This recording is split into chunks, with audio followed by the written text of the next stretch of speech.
It was an idea that was being floated by a bunch of White House aides and pretty much shot down. But this afternoon, it is official White House policy, with the president tweeting, quote, "Due to the fact that Democrats are unwilling to change our very dangerous immigration laws, we are indeed, as reported, giving strong consideration to placing illegal immigrants in sanctuary cities only.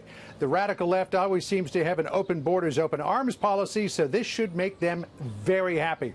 The White House has been talking about this for a few months now as a way to take pressure off of border cities that feel the greatest impact from illegal immigration. There might also be an element in there of trying to stick it to Democrats who won't cooperate with the White House.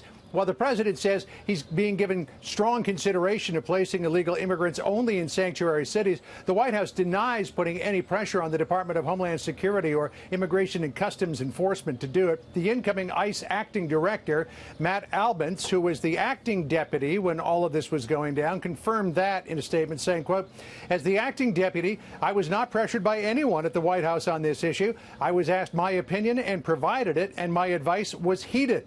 The email exchange is clear and suggesting that it indicates inappropriate pressure is inaccurate." The White House position is, as the president tweeted, that Democrats want open borders. They believe that illegal immigrants should be welcomed into the country. So why aren't Democrats willing to work with the White House to get illegal immigrants transported into their districts? Why wouldn't Democrats step forward to say, bring them into our district?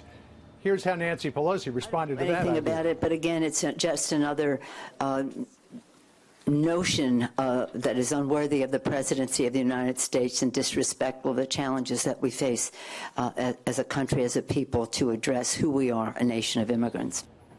As we pointed out just a moment ago, the White House did approach the Department of Homeland Security and ICE about it. ICE responded that there was nothing they could do because it is, in effect, illegal. It runs afoul of laws governing immigration enforcement, including the detention and release of illegal immigrants, and as well would run afoul of appropriations restrictions. So they said they couldn't do it. But Dana, apparently the president is still thinking about it. We'll get to ask him a question about it in about a half an hour's time. So stay tuned.